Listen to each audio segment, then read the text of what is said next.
નમસ્કાર. તો તમે જેનું ઘણા સમયથી રાહ જોઈ રહ્યા હતા એ નીટ 2025નું પરિણામ આખરે જાહેર થઈ ચૂક્યું છે. તો તમારે પરિણામ કઈ રીતે જોવું એની માહિતી સૌથી પહેલાં તમને લોકોને આપી દઉં. તો સૌથી પહેલાં તમારે લોકોને આ લિંક છે એની ઉપર ક્લિક કરવાનું છે. તો તમારે લોકોને જે લિંક છે એની ડિસ્ક્રિપ્શન બોક્સમાં મૂકી દઉં છું, એટલે તે લિંકથી તમે રિઝલ્ટ જોઈ શકશો. હવે જેવી એ લિંક ઓપન કરશો એટલે તમારી સામે આ ઓપ્શન દેખાશે, એક એપ્લિકેશન નંબર લખેલા હશે. તમારે જે એડમિટ કાર્ડ હતું એમાં એપ્લિકેશનના નંબર લખેલ છે એ હશે. પછી તમે જ્યારે ફોર્મ ભરતા હશો ત્યારે તમે લોકોએ છે એ પાસવર્ડ ક્રિએટ કર્યો હશે, એટલે એ પાસવર્ડ છે એની માહિતી પણ આમાં આવશે. અને જે કેપ્ચા, એટલે આ જે કેપ્ચા તમને દેખાય છે એ કેપ્ચા તમારે આખો લખવાનો રહેશે. અને એની ઉપર પછી નીચે તમને લોકોને લોગિન નામનો ઓપ્શન દેખાશે, એટલે એટલી વિગત ભરીને તમારે લોકોએ લોગિન કરવાનું છે, એટલે તમારી સામે તમારું પરિણામ છે એ ઓપન થઈ જશે.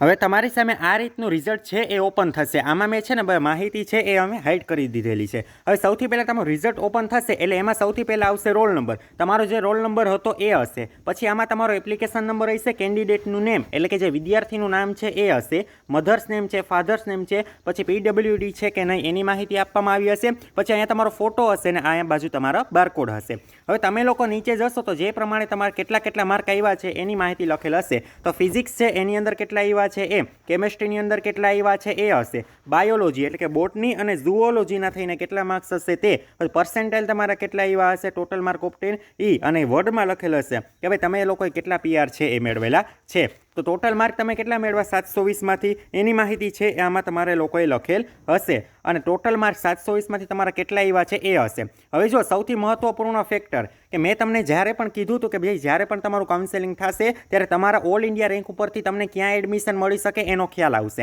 એટલે સૌથી પહેલાં તમારે લોકોએ જોઈ લેવાનું તમારા લોકોનો ઓલ ઇન્ડિયા રેન્ક કેટલામો છે. તો આમાં તમારો ઓલ ઇન્ડિયા રેન્ક હશે, તમારા જેટલા માર્ક્સ હશે એના ઉપરથી તમારો ઓલ ઇન્ડિયા રેન્ક છે એ લખેલો હશે. પછી આમાં તમારી કેટેગરી હશે. કેટેગરી તમારી કઈ જનરલ છે, OBC છે, SC છે, ST છે, EWS છે, એ કેટેગરી હશે. તો તમારી કેટેગરીની અંદર ઓલ ઇન્ડિયામાં તમારો કેટલામો રેન્ક છે, એટલે કે કેટેગરીમાં કેટલામો રેન્ક છે એ તમે લોકો જોઈ શકો છો. PWD છો કે નહીં તો એમાં કેટલો રેન્ક છે તે. હવે વાત આવે છે કટ ઓફની. તો કટ ઓફ કેટલું રહ્યું છે એ તમને લોકોને જોઈ શકીએ છીએ આપણે.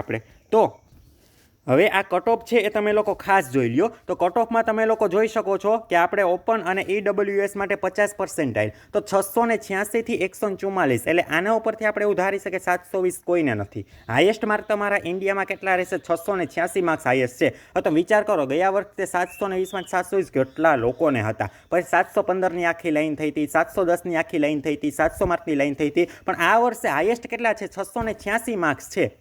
ક્લિયર થઈ ગયું. અને 144 એટલે તમારો જે માની લો કે 144 થી 686 વચ્ચે તમને માર્ક છે તો તમે મેડિકલમાં પછી MBBS છે, BDS છે, BMS છે, BHMS છે એમાં તમે એલિજિબલ છો. OBC કેટેગરીમાં 40% ક્રાઇટેરિયા છે, એટલે 143 થી 113 માર્ક વચ્ચે એનો કટ ઓફ છે. પછી SC કેટેગરીમાં 143 થી લઈને 113, એટલે કે એમાં 31,995 સ્ટુડન્ટ છે એ. ST કેટેગરીમાં 143 થી 113 13,940 છે. એટલે ટોટલ જનરલ અને EWS સાથે કેટલા છે તો કે 11,01,151 કેન્ડિડેટ છે એ આપણે કટ ઓફમાં રહ્યા છે. 686 છે એ સૌથી વધુ હાઈએસ્ટ માર્ક છે જે ટોપ પર એ સાબિત થયા છે. એટલે આમ જોઈએ તો તમારું પરિણામ છે એ નીચું કહેવાય. બહુ છે આપણે ગયા વર્ષ કરતાં પણ ઘણું બધું નીચું છે, કેમ કે ગયા વર્ષે તમને પણ ખબર છે કે ભાઈ 720 વાળાની લાઈન હતી, 715 માર્ક પણ ઘણાને હતા, 700 ઉપર પણ ઘણાને હતા. પણ આ વખતે 686 માર્ક્સ છે એ તમારા હાઈએસ્ટ રહેશે. પછી આપણે જે કહેવાય ને PWD કેટેગરીમાં એમાં 45% ક્રાઇટેરિયા છે. OBCમાં પણ એ જ રીતે છે, 40 40 અને 40, એટલે 113. એટલે 113થી તમારે વધારે માર્ક્સ હોય તો તમે આ વર્ષે ગુજરાતમાં અથવા તો ઓલ ઇન્ડિયામાં તમે MBBS છે, BDS છે, BAMS છે અને BHMS છે એમાં તમે છે કાઉન્સેલિંગ માટે તમે એલિજિબલ છો. ક્લિયર થઈ ગયા આ વસ્તુ પહેલાં.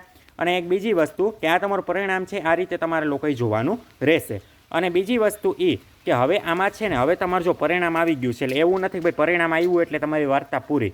હવે તમારી મેઇન પ્રક્રિયા થશે એડમિશનની. શેની થશે? એડમિશન. તો અમે લોકો છે દર વર્ષે યુટ્યુબમાં તો બધા માર્ગદર્શન આપીએ જ છીએ કે ભાઈ કઈ રીતે તમારે કોલેજ પસંદગી કરવી, શું કરવું, સંપૂર્ણ માર્ગદર્શન છે એ તમને આ ચેનલમાં આપવામાં આવે છે. પણ એના સિવાય પણ જો તમારે લોકોને અમારી સાથે એવું ઈચ્છતા હોય કે તમે અમને પર્સનલી માર્ગદર્શન આપો તો એના માટે તમારે લોકોએ શું કરવાનું રહેશે તો કે આ નીચે બંને વોટ્સએપ નંબર આપ્યા છે. એ બંને વોટ્સએપ નંબરમાંથી કોઈ એક વોટ્સએપ નંબરમાં તમારે મેસેજ કરીને વોટ્સએપમાં મેસેજ કરીને અમારી સાથે જો પેઇડ કાઉન્સેલિંગમાં જોડાવા માંગતા હોય તો અમારી સાથે વહેલી તકે છે એ તમે લોકો જોડાઈ શકો છો. એટલે જે વ્યક્તિઓ જોડાવા માંગતા હોય એ વ્યક્તિ વ્યક્તિ ખાસ કરીને શું કરશે તો કે આ બંને વોટ્સએપ નંબર તમને ડિસ્ક્રિપ્શન બોક્સમાં મેં આપી દીધા છે. એ ડિસ્ક્રિપ્શન બોક્સના વોટ્સએપ નંબર છે એમાં ગમે એક વોટ્સએપ નંબરમાં તમારે છે અમને મેસેજ કરવાનો રહેશે, એટલે તમને લોકોને સંપૂર્ણ માહિતી છે એ મોકલી આપીશ અને અમારી સાથે કાઉન્સેલિંગમાં છે એ તમે લોકો જોડાઈ શકો છો. એ સિવાય પણ એડમિશન રિલેટેડ અપડેટ માટે જો તમારે લોકોને અમારા વોટ્સએપ ગ્રુપમાં જોડાવવું હોય તો એની લિંક પણ નીચે ડિસ્ક્રિપ્શન બોક્સમાં આપી દીધી છે, ત્યાં જઈને પણ જોડાઈ શકો છો. અને તમારે લોકોને વોટ્સએપ ચેનલને ફોલો કરવી હોય અમારી તો એની પણ લિંક નીચે ડિસ્ક્રિપ્શન બોક્સમાં આપી દીધી છે, ત્યાં જઈને પણ ફોલો કરી શકો છો. અને એડમિશનની માહિતી માટે જો ચેનલમાં નવા હોય તો ખાસ કરીને ચેનલ લાઇક કરજો, શેર કરજો, સબસ્ક્રાઇબ કરવાનું ના ભૂલતા, કેમ કે તમે જેવું સમજો છો એવી એડમિશન પ્રક્રિયા સહેલી નથી. ક્લિયર થઈ ગયું? સંપૂર્ણ માર્ગદર્શન છે આ ચેનલમાં આપવામાં આવશે. એટલે જો હરતા ફરતા ચેનલમાં નવા આવ્યા હોય તો ખાસ કરીને ચેનલને લાઇક કરજો, શેર કરજો અને સબસ્ક્રાઇબ કરવાનું ના ભૂલતા. અને તમારા નીટમાં કેટલા માર્ક્સ આવ્યા છે એ પણ નીચે કોમેન્ટ બોક્સમાં લખજો. હવે એક્સપેક્ટેડ કટ ઓફ છે, તમારું એનાલિસિસ છે, એના પણ વિડીયો આપણે ટૂંક સમયમાં અપલોડ કરીશું.